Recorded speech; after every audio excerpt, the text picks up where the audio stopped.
فذكر بالقرآن من يخاف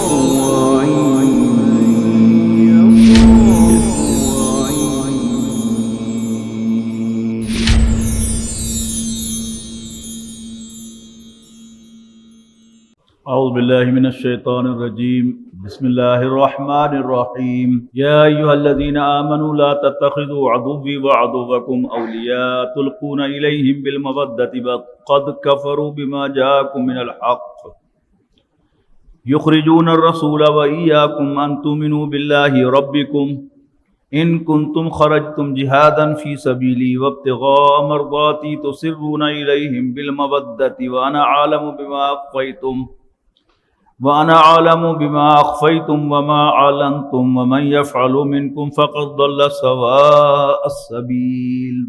سن 7 ہجری میں نبی اکرم صلی اللہ علیہ وسلم نے صحابہ کرام کے ساتھ عمرہ قضا ادا کیا۔ اس عمرے کی قضا کے جو صلح حدیبیہ کے بعد طے پایا تھا کہ آپ اگلے سال آئیں گے، اس سال بغیر عمرہ کیے چلے جائیں گے، تو وہ عمرہ قضا ہو گیا، لہذا اگلے سال معاہدے کے مطابق وہ قضا عمرہ ادا کرنے کے بعد جب نبی اکرم صلی اللہ علیہ وسلم مدینہ منورہ تشریف لائے تو آپ نے مسلمانوں کے سامنے یہ راز افشا کیا کہ اب ہم مکہ مکرمہ پر چڑھائی کریں گے اس کو فتح کرنے کے لیے، کیونکہ جب تک وہ 10 سال کا معاہدہ تھا صلح حدیبیہ والا تو آپ جنگ نہیں کر سکتے تھے، کیونکہ قریش نے خود وہ معاہدہ توڑ دیا، لہذا آپ نبی اکرم صلی اللہ علیہ وسلم کے ہاتھ کھل گئے تھے، آپ آزاد تھے کہ آپ ان کے خلاف اقدام کریں۔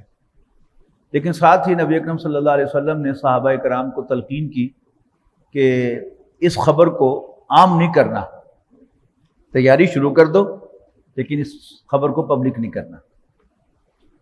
ایک بدری صحابی تھے حاتم بن ابی بلتہ رضی اللہ تعالیٰ عنہ، ان کی فیملی یہ مہاجرین میں سے تھے، بدری صحابی تھے، ان کی فیملی مکہ مکرمہ میں تھی، تو انہوں نے ایک خط مکے والوں کے نام لکھ کر، قریش کے نام لکھ کر ایک عورت کو دیا کہ یہ جا کر قریش تک پہنچا دو۔ نبی اکرم صلی اللہ علیہ وسلم کو وحی کے ذریعے سے خبر ملی تو آپ نے حضرت علی اور ایک اور صحابی کو بھیجا کہ جاؤ فلاں جگہ پر ایک عورت مکے کا سفر کر رہی ہے، اس کے پاس سے خط ہے، وہ لے آؤ۔ حضرت علی وہاں پہنچے اپنے ساتھی کے ساتھ اور عین اسی جگہ پر وہ عورت ملی سفر کرتی ہوئی، تو حضرت علی نے اسے کہا کہ تمہارے پاس ایک خط ہے، وہ دے دو۔ انہوں نے کہا لا حول ولا قوت الا باللہ، میرے کو کتنے کھاتا ہے؟ حضرت علی نے فرمایا کہ مجھے خبر دی ہے اللہ کے رسول صلی اللہ علیہ وسلم نے، جو خبر غلط نہیں ہو سکتی، تم شرافت سے خط دے دو ورنہ میں تمہاری تلاشی لے کر وہ خط تو برآمد کر ہی لوں گا۔ جب تلاشی کی دھمکی دی تو پھر اس عورت نے اپنے بالوں کی میڑیوں کے اندر وہ رکھا ہوا تھا خط، وہ نکال کر دے دیا۔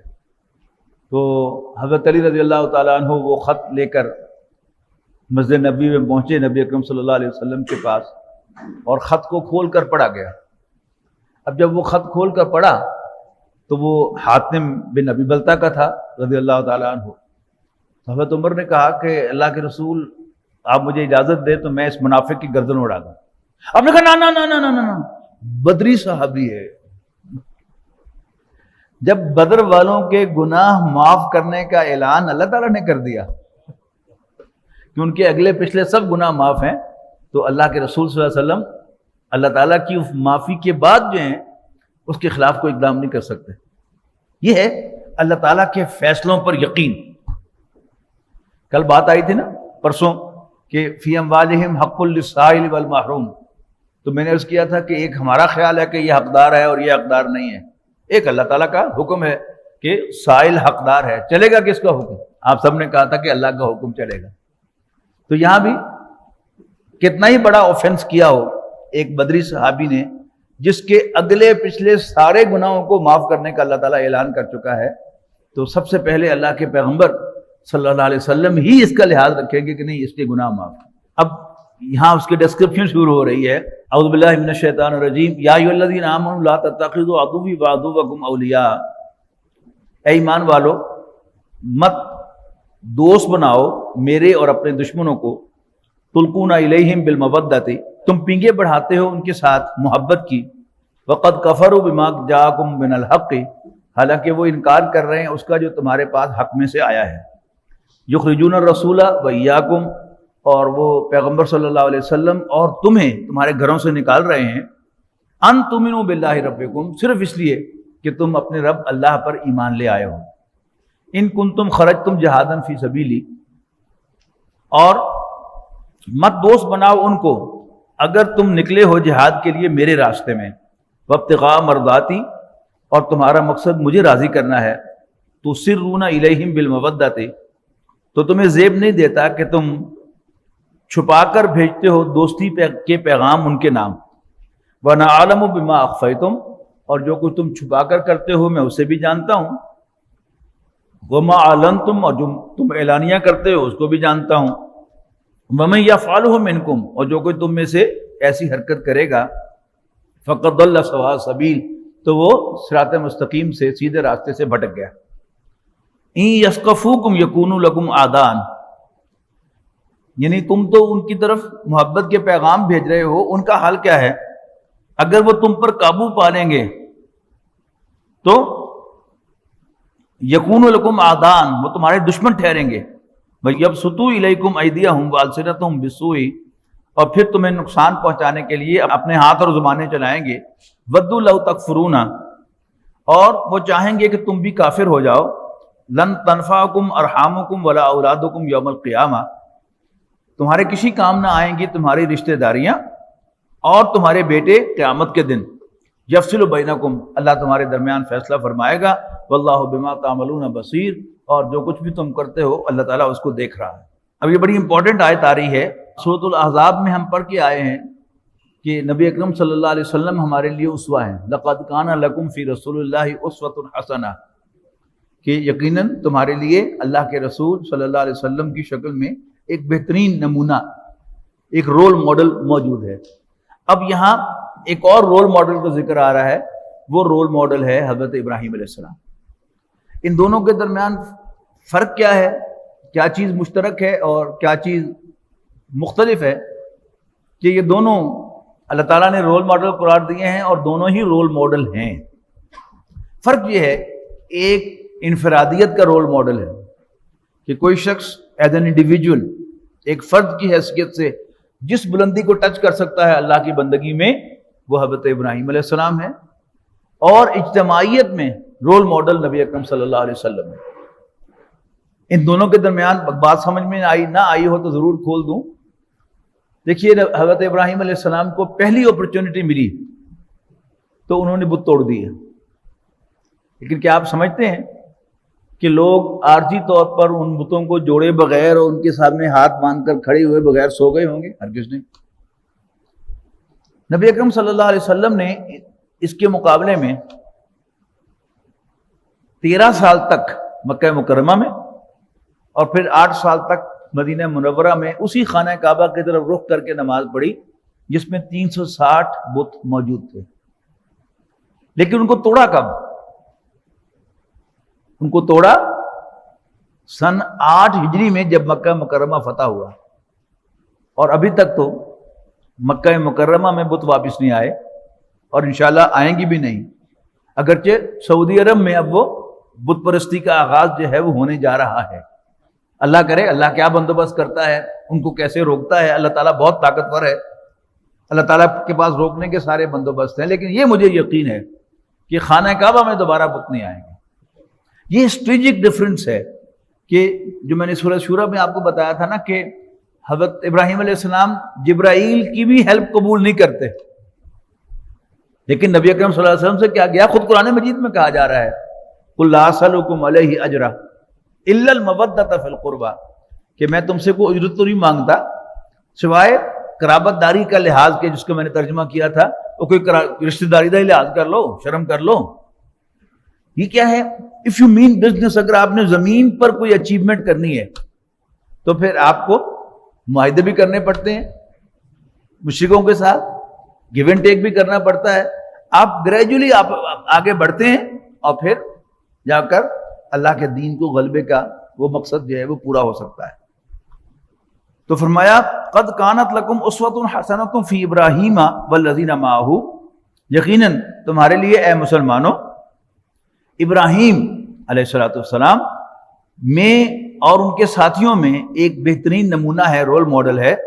اذ قالوا لقومہم انا براء منکم، جب انہوں نے اپنی قوم سے کہا کہ ہم تم سے بیزار ہیں. وَمِمَّا تَعْبُدُونَ مِن دُونِ اللَّهِ، اور ان سے بھی جن کو تم اللہ کو چھوڑ کر پوجتے ہو.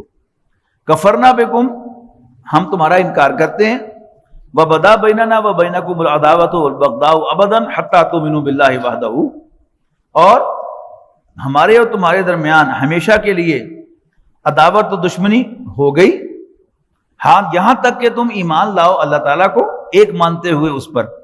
الا قول ابراہیم علیہ ابی، سوائے ابراہیم علیہ السلام کے وہ بات کہنے کے اپنے والد سے، لاستغفرن لک، کہ میں آپ کے لیے ضرور اپنے رب سے بخشش مانگوں گا. وما املک لک من اللہ من شیء ربنا علیک توکلنا، اے ہمارے رب ہم تجھی پر بھروسہ کرتے ہیں. والیک ربنا، اور تیری ہی طرف رجوع کرتے ہیں. والیک المصیر، اور تیری ہی طرف ہمارا لوٹنا ہے. ربنا لا تجعلنا فتنة للذین کفروا، اے ہمارے رب نہ بنا ہمیں کافروں کے لیے آزمائش. اللہ تعالیٰ کے علم میں تو سب کچھ ہے، ہم کتنے برے، کتنے اچھے، کتنے رحم دل، کتنے ظالم ہیں، یہ سب اللہ تعالیٰ کو اول روز سے معلوم ہے اور لکھا ہوا ہے. لیکن اللہ تعالیٰ صرف اپنے علم کی بنیاد پر سزا نہیں دیتا، بلکہ اللہ تعالیٰ جو ہے وہ باقاعدہ موقع دے گا کافروں کو، ظالموں کو، کہ وہ ظلم ڈھائیں اور پھر انہیں اس ظلم کی سزا دی جائے. وہ شرک کریں اور پھر انہیں شرک کی سزا دی جائے.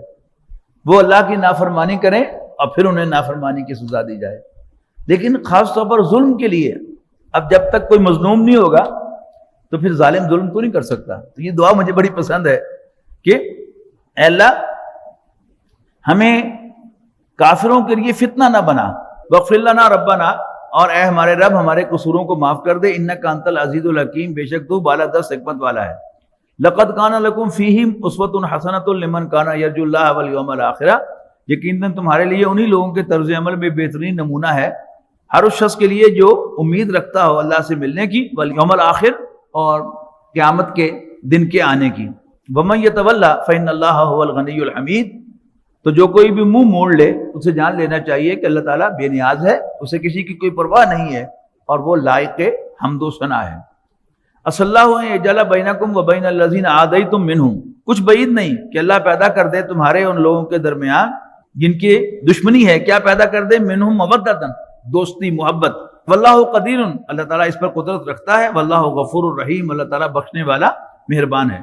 لا ینہاکم اللہ عن الذین لم یقاتلوکم فی الدین ولم یخرجوکم من دیارکم ان تبروہم وتقسطوا الیہم ان اللہ یحب المقسطین. اللہ تعالیٰ تمہیں نہیں منع فرماتا ان لوگوں کے بارے میں جنہوں نے نہیں جنگ کی تم سے دین کے معاملے میں اور نہیں نکالا تمہیں تمہارے گھروں سے، اس بات سے کہ ان کے ساتھ تم اچھا سلوک کرو اور انصاف کا برتاؤ کرو ان کے ساتھ. ان اللہ یحب المقسطین، بے شک اللہ تعالیٰ عدل کرنے والے، انصاف کرنے والوں سے پیار کرتا ہے.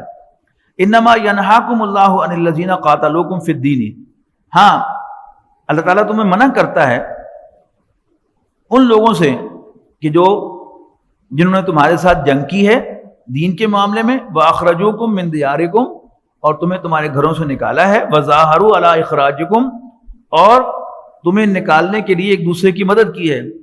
کس سے منع کرتا ہے؟ أَن تَوَلَّوْهُمْ، کہ تم ان کے ساتھ دوستی کرو. وَمَن يَتَوَلَّهُمْ فَأُولَٰئِكَ هُمُ الظَّالِمُونَ، اور جو کوئی ان سے دوستی کرے گا تو ایسے ہی لوگ ظالم قرار پائیں گے. یا ایھا الذین آمنوا اذا جاءکم المؤمنات مہاجرات فامتحنوہن. اب یہ پہلے مسئلہ سمجھ لیں کہ مسئلہ کیا ہے. کہ صلح حدیبیہ میں ایک بات طے ہوئی تھی، جب کوئی شخص مکہ مکرمہ سے اسلام قبول کر کے مدینے آئے گا تو نبی اکرم صلی اللہ علیہ وسلم اس کو واپس مکہ والوں کے قریش کے حوالے کریں گے. لیکن اگر کوئی مسلمان کفر اختیار کر کے بھاگ کر مکہ آئے گا تو مکے والے ان کو واپس نہیں کریں گے. اب کچھ عورتیں جو ہیں وہ اسلام قبول کر کے نبی اکرم صلی اللہ علیہ وسلم کی خدمت میں حاضر ہو گئیں. تو نبی اکرم صلی اللہ علیہ وسلم نے وہاں پر ایک قانونی نکتہ بتایا کہ اس میں لکھا ہوا ہے کہ اگر کوئی شخص کوئی آدمی، تو یہ چونکہ عورتیں ہیں یہ اس حکم میں نہیں آتی، اس معاہدے کے تحت نہیں آتی، تو نبی اکرم صلی اللہ علیہ وسلم نے انہیں واپس دینے سے انکار کر دیا. اب مسئلہ پیدا ہوا کہ ان کے ساتھ کیسے ڈیلنگ کی جائے. یا ایھا الذین آمنوا، اے ایمان والو، اذا جاءکم المؤمنات مہاجرات، اے ایمان والو جب تمہارے پاس آئیں مومن عورتیں ہجرت کر کے، فامتحنوہن، تو خوب جانچ پڑتال کر لیا کرو، کہیں جاسوسی کے لیے یا نقصان پہنچانے کے لیے نہ آئی ہوں. اللہ عالم بایمانہن، اللہ تعالیٰ ان کے ایمانوں کو خوب جانتا ہے. فإن علمتموہن مؤمنات، اور اگر تمہیں اندازہ ہو کہ وہ واقعی ایمان والیاں ہیں، فلا ترجعوہن الی الکفار، تو انہیں کفار کی طرف نہ لوٹاؤ. لا ہن حل لہم، اب چونکہ یہ مسلمان ہو گئی ہیں یہ اب اپنے سابقہ شوہروں جو مشرک ہیں ان کے لیے حلال نہیں رہیں. ولا ہم یحلون لہن، اور نہ ہی وہ ان کے لیے حلال ہیں. وآتوہم ما انفقوا، اچھا اب عدل و انصاف کی بات کیا ہے کہ ان مشرک مردوں نے ان کے مہر ادا کیے ہوئے ہیں، تو واہ اسلام کی وہ دیانتداری جو ہے اس کو اپریشیٹ کیجئے کہ جو کچھ انہوں نے ان پر خرچ کیا ہوا ہے، یعنی جو مہر انہیں ادا کیا ہوا ہے وہ انہیں دے دو. ولا جناح علیکم ان تنکحوہن، اور اب تم پر کوئی گناہ نہیں ہے کہ تم ان سے نکاح کر لو. اذا آتیتموہن اجورہن، جب تم نے ان کے مہر ان کو ادا کر دیے ہو. ولا تمسکوا بعصم الکوافر وسلوا ما انفقتم، اور مت روکے رکھو اپنی زوجیت میں کافر بیویوں کو اور ان سے مانگ لو ما انفقتم، جو تم نے انہیں مہر دے رکھے ہیں. ولیسلوا ما انفقوا، اور وہ تم سے طلب کر لیں جو انہوں نے خرچ کیا ہوا ہے. ذالکم حکم اللہ، یہ اللہ کا حکم ہے.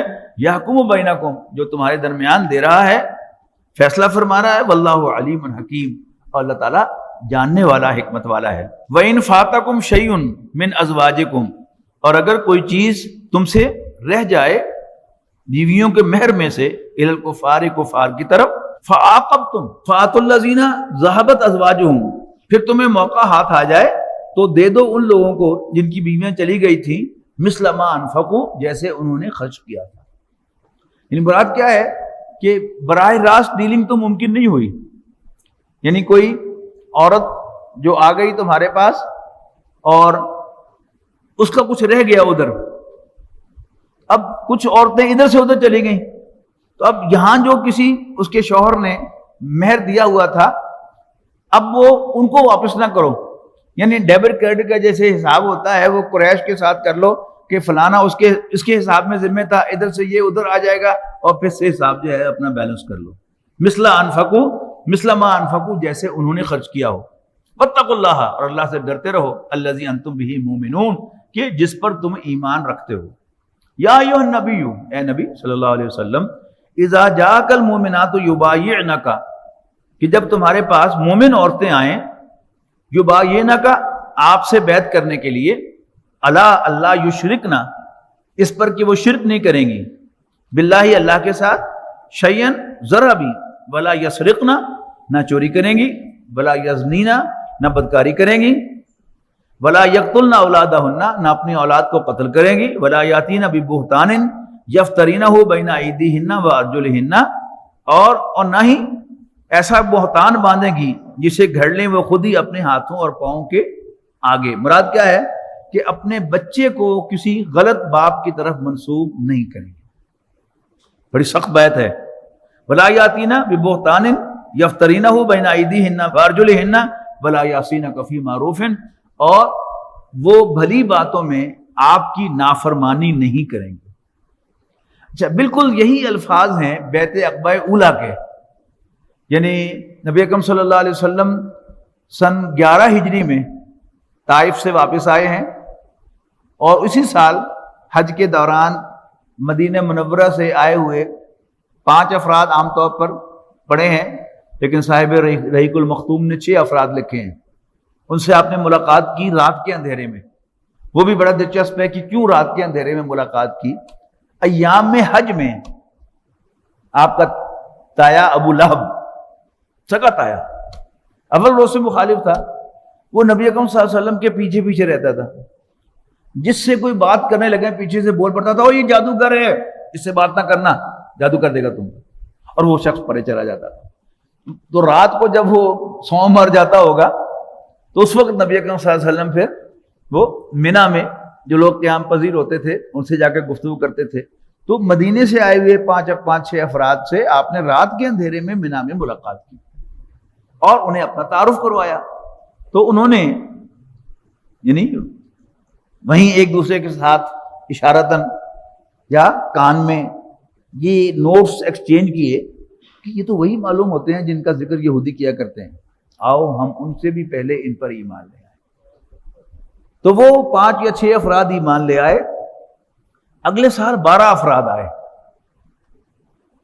اور وہ نبی اکرم صلی اللہ علیہ وسلم سے ایک تقاضا لے کے آئے کہ آپ ہمیں کوئی مدرس، کوئی معلم، قرآن پڑھانے والا مقری عطا فرما دیں جو وہاں بیٹھے ہوئے ہمیں قرآن پڑھاتا ہے۔ تو نبی اکرم صلی اللہ علیہ وسلم نے ان سے ایک بیعت لی کہ لیکن یہ تم مجھ سے وعدہ کرو کہ شرک نہیں کرو گے، قتل نہیں کرو گے، چوری نہیں کرو گے، بدکاری نہیں کرو گے، اور جھوٹا الزام نہیں لگاؤ گے، اور اچھی باتوں میں میری نافرمانی نہیں کرو گے۔ حضرت مصعب بن عمیر کو لے کر وہ چلے گئے۔ حضرت مصعب بن عمیر رضی اللہ تعالی عنہ نے 1 سال وہاں قرآن پڑھایا، لیکن پڑھایا کوئی ایسے طریقے سے کہ بس ان کے دلوں میں اور ان کے خون میں، دلوند میں اتار دیا اور خون میں دوڑا دیا۔ اور قرآن مجید کی یہ خصوصیت ہے، جب یہ دل میں اترتا ہے تو پھر ایک تبدیلی لاتا ہے۔ اگر تو یہ ذہن تک محدود رہے، اس کا کوئی عالم بن جائے، اس کے بارے میں بڑی معلومات ہو جائیں، تفسیر لکھ لے، تو پھر تو تبدیلی اس کی شخصیت میں نہیں آتی۔ لیکن چون بجاں در رفت جاں دیگر شود، کیوں بجاں در رفت جاں دیگر شود، کہ جب یہ قرآن کسی کے دل میں اتر جاتا ہے تو وہ شخص بدل جاتا ہے۔ اور جہاں چو دیگر شد جہاں دیگر شود، جب ایک شخص بدل جاتا ہے تو اس کے لیے پورا جہان ہی بدل جاتا ہے۔ وہی ہوا کہ 1 سال کے بعد 75 افراد آئے اور شیر کے منہ میں ہاتھ ڈالنے کے لیے تیار ہو کے آئے۔ شیر مکے کے قریش جو پورے عرب کے چودھری تھے اور کوئی ان کی ناراضگی مول نہیں لے سکتا تھا، لیکن اوس اور خزرج کے قبیلے کے لوگ قریش کے مقابلے میں آئے کہ جس کو قریش اپنا دشمن سمجھتے ہیں اس کو پناہ دینے کی پیشکش لے کے آئے کہ اللہ کے رسول، آپ کے خاندان والوں نے آپ کو ڈسون کر دیا ہے، آئیے آپ ہمارے پاس تشریف لے آئیں، ہم آپ کی اسی طرح حفاظت کریں گے جیسے اپنے خاندان میں پیدا ہونے والے بچوں کی حفاظت کرتے ہیں۔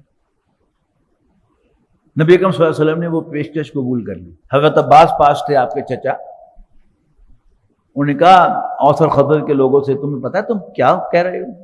ان کے بالکل پتا ہے، تم پورے عرب کی دشمنی مول رہے ہو، انہیں بالکل پتا ہے، لیکن وی ہیو ڈیسائیڈڈ، ہمارا فیصلہ ہے۔ تو اس کا مطلب کیا تھا کہ اب وہ قریش سے جنگ مول لے رہے ہیں، نبی اکرم صلی اللہ علیہ وسلم کے مشن میں آپ کے دست و بازو بن رہے ہیں۔ تو پھر اس سال نبی اکرم صلی اللہ علیہ وسلم نے 2 کام کیے۔ ایک تو ان میں ایک ڈسپلن قائم کیا، 12 نقیب مقرر فرمائے، 3 اوس میں سے، 9 خزرج میں سے، اور ہر نقیب کے انڈر کچھ 6-6 7 افراد جو ہے وہ کر دیے، اور پھر ان سب سے ایک حلف لیا، ایک بیعت لی، اس کو بیعت عقبہ ثانیہ کہتے ہیں۔ یہ خلافت سے مشابہ بیعت ہے، اور اس میں نبی اکرم صلی اللہ علیہ وسلم کے مقرر کیے ہوئے ان نقباء کی اطاعت کا نبی اکرم صلی اللہ علیہ وسلم نے ان سے حلف لیا۔ بایانہ حضرت عبادہ ابن صامت رضی اللہ تعالیٰ عنہ راوی ہیں اس روایت کے کہ بایعنا رسول اللہ صلی اللہ علیہ وسلم، ہم نے رسول اللہ صلی اللہ علیہ وسلم کے ہاتھ پر بیعت کی، علی السمع والطاعۃ، سننے اور ماننے کی، لسن اینڈ اوبے، فی العسر والیسر، خواہ مشکل ہو یا آسانی، والمنشط والمکرہ، خواہ موڈ ہو یا نہ ہو۔ یہ دو مختلف چیزیں ہیں۔ آپ صبح 7 بجے اٹھ کے دفتر جاتے ہیں روز، لیکن سنڈے کو موڈ نہیں ہوتا، لیکن سنڈے کو بلا لے آپ کا نقیب آپ کو، دین یو مسٹ گو۔ مشکل نہیں ہے، روز کرتے ہیں، لیکن اس دن موڈ نہیں ہے، تو نبی اکرم صلی اللہ علیہ وسلم نے دونوں پہلوؤں سے باندھا، یوں بھی باندھا اور یوں بھی باندھا کہ فی العسر والیسر والمنشط والمکرہ وعلی اثرۃ علینا، اور خواہ ہم پر دوسروں کو ترجیح دی جائے۔ کل سورہ حدید میں ہم نے پڑھا تھا نا کہ یہ جو مڈل ایج ہوتی ہے، اس میں انسان کو اپنے بارے میں بڑا کانفیڈنس ہوتا ہے کہ میرے بغیر جمے کوئی، جس کام میں ہو، جس پروفیشن میں ہو، تو وہ سمجھتا ہے کہ I am the best one. اب اس کے اوپر کسی اور کو نقیب بنا دیا جائے، جبکہ وہ سمجھتا ہوگا کہ میں زیادہ اہل ہوں۔ اللہ تعالیٰ کے پیغمبر صلی اللہ علیہ وسلم نے بیعت لے لی، وعلی اثرۃ علینا، ہم اپنے نقیب کا حکم پھر بھی مانیں گے اگر ہمیں احساس ہو کہ ہم پر دوسروں کو ترجیح دے دی گئی ہے۔ وَأَلَّا نُنَازِعَ الْأَمْرَ أَهْلَهُ، اور اس بات کی بھی بیعت کی کہ جو فیصلہ کرنے کے اہل ہوں گے ہم ان سے جھگڑا نہیں کیا کریں گے۔ وَأَن نَّقُولَ بِالْحَقِّ أَيْنَمَا كُنَّا، اور حق بات ضرور کہیں گے جہاں بھی ہوں گے۔ وَلَا نَخَافُ فِي اللَّهِ لَوْمَةَ لَائِمٍ، اور ہم اللہ کے معاملے میں کسی ملامت کرنے والے کی ملامت سے نہیں ڈریں گے۔ تو وہ کیا ہے؟ وہ ڈسپلن کی بیعت ہے، وہ بیعت عقبہ ثانیہ ہے۔ لیکن بیعت عقبہ اولیٰ وہ بالکل یعنی کچھ کام کرنے اور نہ کرنے کی بیعت ہے، ایبسولیوٹ اطاعت کی بیعت نہیں ہے۔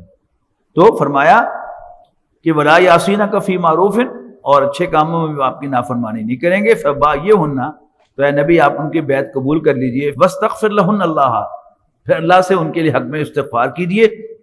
ان اللہ غفور الرحیم، بے شک اللہ تعالیٰ بخشنے والا مہربان ہے۔ یا ایھا الذین آمنوا، اے ایمان والو، لا تتولوا قوما غضب اللہ علیہم، مت دوست بناؤ ان لوگوں کو جن پر اللہ کا غضب ہوا۔ قد یئسوا من الآخرۃ کما یئس الکفار من اصحاب القبور، جو مایوس ہو گئے ہیں آخرت سے اسی طرح جس طرح مایوس ہو چکے ہیں کافر ان سے جو قبروں میں پڑے ہوئے ہیں۔